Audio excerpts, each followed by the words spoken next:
In this video, let's go ahead and practice simplifying and evaluating some algebraic expressions together and then deal with some application problems as well. Now to get the most out of this video, I encourage you to grab some paper, something to write with, and let's do some math together. For questions 1 through 4, we're going to go ahead and simplify each of these algebraic expressions. Then we're going to go and make sure we show some detailed and logical work or thinking to go along with each of them, so everything should be systematic. Then we'll go ahead and evaluate or solve each of these expressions when x is negative 2 and when x is negative 3. So the first thing I'm going to do here is just rewrite this as a sum. So I'm going to have this negative 8x plus this negative 4 plus negative 6. This negative 6 eventually is going to be distributed to this 2x and this negative 7. And then we have plus a negative 37. And then plus 24x at the end here. All right, cool. All right, so everything is written as a sum now. Next, I'm going to go ahead and just take care of multiplication. So we're going to use the distributive property here. Because again, when we combine like terms, that's really just addition and subtraction, right? When we just combine stuff. So let's go ahead and distribute here. If we do that, we're not really doing anything with the beginning part of this expression. So negative 8x plus negative 4, that's all going to stay the same here. Then we have plus negative 6 times 2x, that's going to be negative 12x. And then negative 6 times negative 7, that's going to be a positive 42. We're still going to have this plus negative 37, don't do anything with that. And then we still have this plus 24x at the end here. All right, so we have everything written as terms now, and I think we just have to see if we can combine some like terms. So negative 8x plus negative 12x is negative 20x. Then negative 20x plus this 24x is going to be, what is that, positive 4x. So if we go ahead and combine all those like terms, and then let's go ahead and see if we combine all the constant terms here. Negative 4 plus 42 is going to be 38. 38 plus negative 37 is just going to be positive 1 here. So I think this would be our final expression. We really just have this 4x and then plus 1 here. And so while we were given this original expression that was kind of longer and more complicated looking, we kind of simplified it into this expression here, which would get you the same value no matter what value for x we plug in. So let's go ahead and evaluate it now when x is negative 2 and when x is positive 3. All right, so let's go ahead and let x equal negative 2. If we go ahead and do that, it's going to be 4 multiplied by this negative 2. And then we're going to go ahead and add on 1 afterwards. Following the order of operations, 4 times negative 2 is going to be negative 8. Then negative 8 plus 1 is just going to be negative 7. So if x was negative 2, then this expression would be equal to negative 7. What if x is positive 3? Well, we would take this 4 and multiply it by this positive 3 here, and then add on 1 afterwards. So following the order of operations, 4 times 3 is going to be 12. Then 12 plus 1 is going to get us the value of 13. So if x was 3, then this expression would be equal to 13. And of course, if you just plug negative 2 into the original expression, every time you saw x and followed the order of operations, you would also get this negative 7. And if you plugged in x equals 3 into this original expression up top here, you just have to do it in 3 different locations. And follow the order of operations, you would still get 13, but there'd be a lot more steps to kind of follow each time through there. All right, so in number 2, it looks like we have another expression here. Keep in mind that we're going to have a couple hidden ones because of the identity property of multiplication. So if you're wondering what we're going to be distributing to this 4x minus 5, keep in mind that there's technically a 1 here, and also there's a 1 in front of this x at the end. So we have a couple hidden ones, and they're hidden by the identity property of multiplication. So let's go ahead and give this a go. We're going to rewrite this as a sum first. We have negative 13 plus, and let's just go ahead and write what's being distributed. It's going to be negative 1 being distributed to this 4x plus negative 5. And then let's go ahead and write plus 3x. Instead of writing minus 9, we can write plus negative 9. And instead of writing minus x, we can write plus a negative 1x, right? That would be the same thing. All right, now that we rewrote everything as a sum, let's go ahead and take care of the order of operations. Multiplication or the distributive property is going to go before any combining like terms, which is just adding and subtracting. All right, so if we go ahead and distribute this negative 1, we're going to have negative 13 plus this negative 4x. And then negative 1 times negative 5 is going to be a positive 5. And then we're just going to copy down the rest of this. So this plus 3x plus negative 9. and then plus this negative 1x at the end. All right, so we could rearrange these, or we can just look at the like terms that we have here. I'm going to start with the variable term, so negative 4x plus 3x, that's going to be negative 1x. Negative 1x plus another negative 1x is going to be negative 2x. All right. Then if we take a look at the constant terms, negative 13 plus 5, that's negative 8. Negative 8 plus 9, negative 9 rather, is going to be negative 17. And then so instead of adding a negative here, we can actually go ahead and just simplify this and say it's going to be negative 2x minus 17, right? So our coefficient is going to be negative 2, and our constant term is that negative 17. But this would just be writing it using slightly less symbols here. So this would be our final expression of that is simplified here. All right, so let's go ahead and now evaluate with some particular values.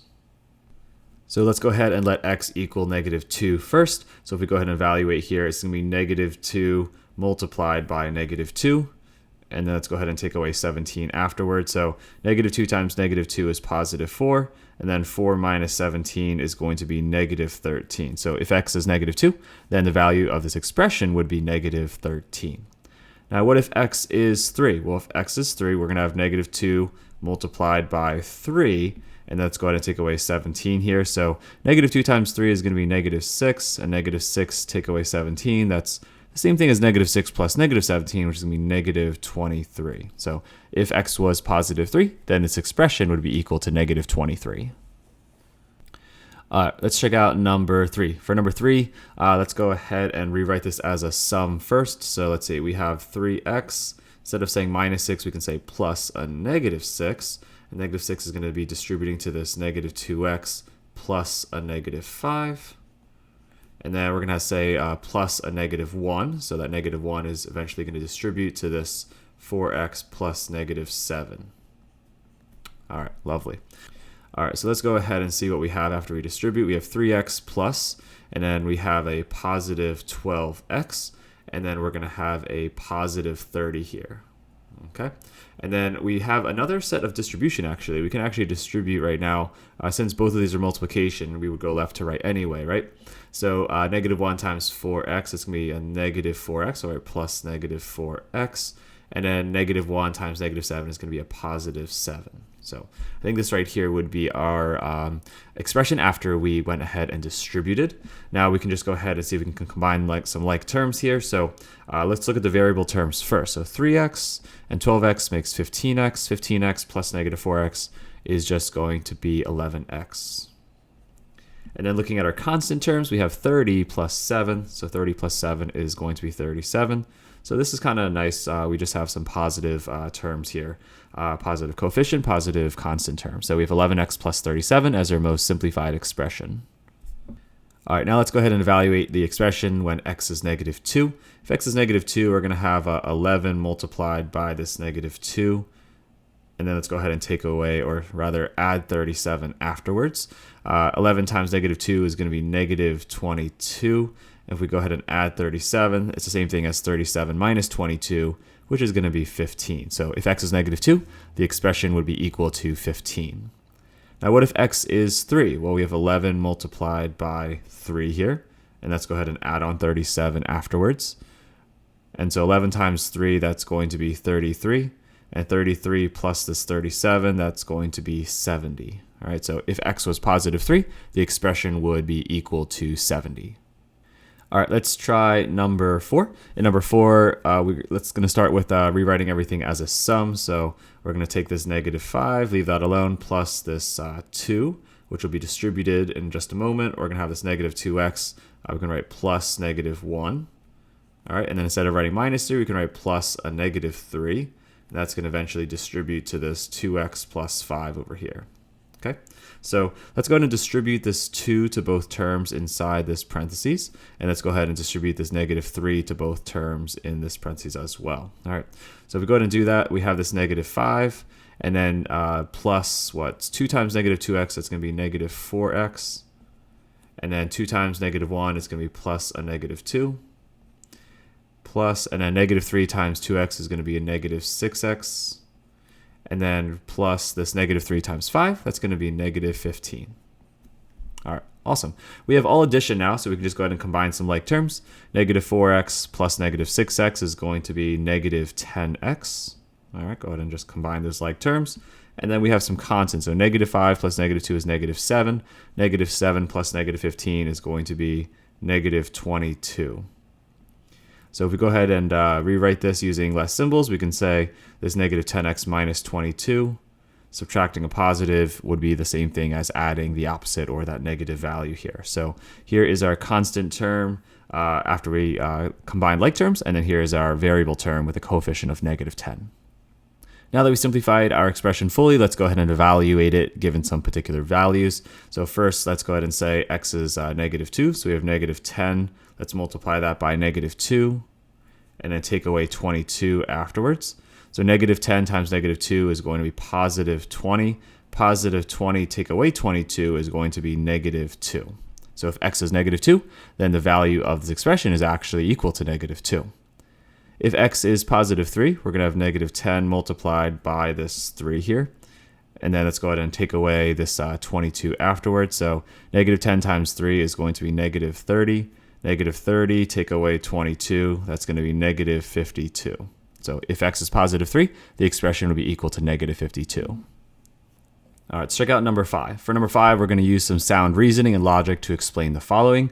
We're going to go ahead and provide two advantages to simplifying an algebraic expression prior or before substituting in a hypothetical value to evaluate the algebraic expression afterwards. So why would we simplify an expression before plugging in a number? Why not just plug in a number from the beginning and evaluate it? Well, if you really think about it, if you take a look at all these examples that we just went over in 1 through 4, we could have just plugged in negative 2 into the original expression over here, and we could have plugged in positive 3 into the original expression as well, right? We could have just sat there and did the order of operations afterwards and evaluated it, and we would have gotten negative 7 and 13. But why? I guess the question is why would we plug it in over here, or what's the advantage rather of just plugging in these the value of negative 2 and 3 into this simplified expression instead? Or what if we wanted to say x was 10 or x is 2 or x is negative 5 or x is 100? What's the advantage of just plugging each of those values into this expression as opposed to plugging them into the original over here? Same thing goes for number 2, 3, and 4, right? We could have, if you look at number 4 per se, you could have plugged in negative 2 and positive 3 into these locations where you see x here and just evaluated this longer expression, right? You still would have gotten these values here if you did it correctly. But what's the advantage of using this more simplified version? So that's kind of the question that we're asking here. And I was trying to kind of lead you in the right direction of maybe how to answer it. So for one, we could say something about how substituting a value into the simplified version will have less operations to compute. So I think that is an advantage just because you won't have to do as many operations when you're evaluating, right? So for example, if you looked at number 2, if you were plugging in negative 2 and 3 into this expression, you really just have to only multiply then subtract to find the value of negative 13 and negative 23. But if you wanted to go ahead and plug these into the original expression up here, look at all the operations that you'd have to take care of. First, you'd have to plug in the values of x into each of these 3 locations, and then you have so many operations to go ahead and evaluate, and something could go wrong along the way because there's so many little things to keep track of. So having less operations, I think, makes sense in terms of being an advantage because you just are less likely to make mistakes, and it's a little bit less work for you as well. And second, if you have to substitute multiple values into an expression, it's definitely going to be more efficient to evaluate after simplifying. So if you're just going to keep replicating this and evaluating it for several different values for your variable, as you are going to do for more and more different types of values, it becomes more and more worth it to simplify first, right? So you can hopefully see here that if we wanted to evaluate, just say, this expression for number 4, evaluating it and getting it down to here, while it was a little bit of work to go ahead and simplify this whole thing down to get to here, now if you want to say if x is negative 2, well, first of all, like, it was a lot of work to still find that value of this negative 2 here, but then it was a lot less work to find out what the expression was equal to when x is 3, because you can just plug it in right into this expression. But what if you had to find out what the value of the expression was for like 10 more x values? Well, I definitely wouldn't want to evaluate this expression 10 different times. I'd much rather do this one 10 times as opposed to the one that we started with, right? And less things would go wrong as well. So it's much more efficient, and as you replicate the process, to use the more simplified version. So something along the lines of the replicability and the efficiency of it over the long term, I think, is important to kind of think about. All right, in number 6, Harlow has a backpack that can hold a maximum of 56 pounds of books regularly without breaking. When the backpack's empty, it's going to weigh 1.4 pounds. Imagine Harlow fills the backpack to capacity, so it's going to be completely full with identical books that each weigh 0.8 pounds. Okay, so let's go ahead and write and simplify an expression for the weight of the backpack and the books after you take out K books from the backpack. All right, so right off the bat, we do know that the backpack weighs 1.4 pounds even when there are no books inside of it. So we should start with that. And then the other thing we want to think about is what are we going to be putting inside here? So we know we can hold a maximum of 56 pounds here. So we know we're going to go ahead and add on 56 pounds if we know that the backpack's going to start off at being completely full. And then afterwards, the question is asking, we also have to figure out what happens to the weight of the backpack as you take out K books. Well, if you take out K books, how much does each of those books weigh? Well, each book weighs 0.8 pounds. So if we take out books over time, then the weight should be getting lighter, right? So we're going to go ahead and subtract 0.8 times the number of books that are being taken out. Okay, so think about this for a moment. If this expression right here, this 0.8K, that's the weight of X amount of books, or in this case, K amount of books. If K was 0 here, then we wouldn't be taking out any books, then we wouldn't be taking out any weight from this backpack. If K was 1 though, then 1 times 0.8 would be 0.8. We would take out 1 book and it would take out 0.8 pounds from that backpack.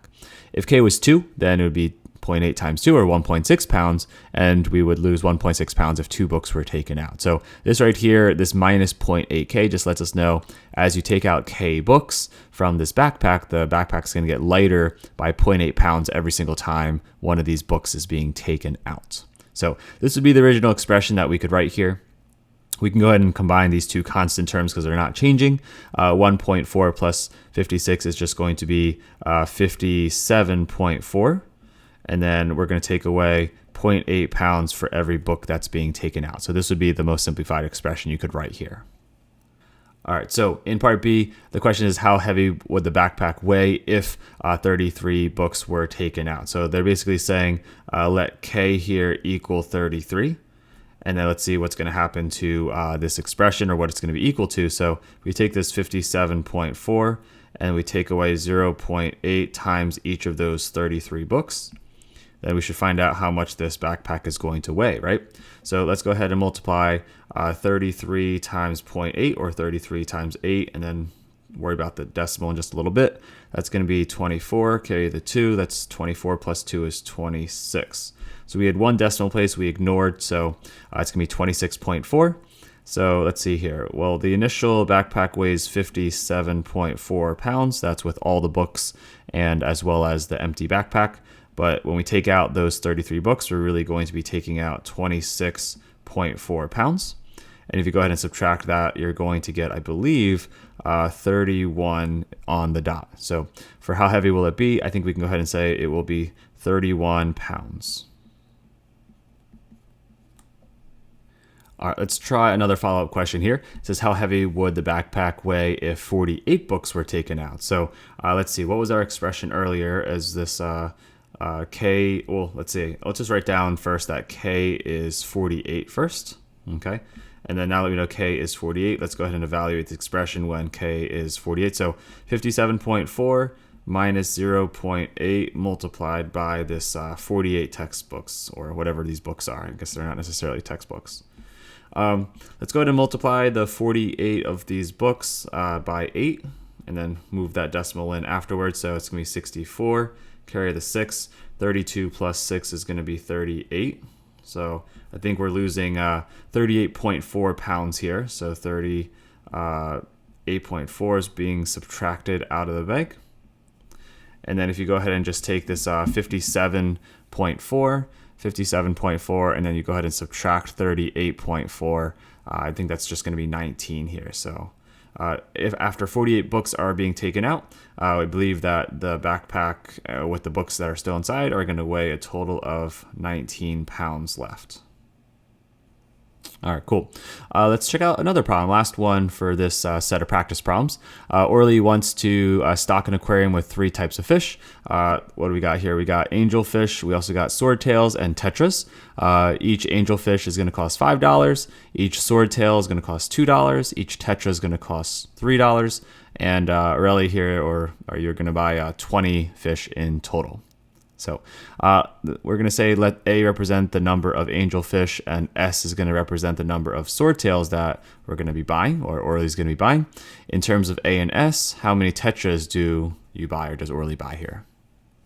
So we know that Orly is going to be buying a combination of all 3 of these fish. So what we could do as an expression is say, well, 20 is the total, but we could also say that if we subtract out the total that she buys that are angelfish as well as swordtails, I'm going to use a cursive S for the swordtails here, then this expression here would get you how many tetras there would be, right? Because if you take the total number of angelfish she buys plus the number of swordtails that she buys and add them up and subtract it from 20, you would get how many tetras that she must buy, right? Now, another way you could also write this expression is you could also say, well, I could also use distributive property and say there's this invisible 1 here, and then this -1 can distribute to both of these terms inside here. So you can say it's 20 minus the number of angelfish minus the number of, swordtails. That would also get you the amount of tetras that she'd be buying.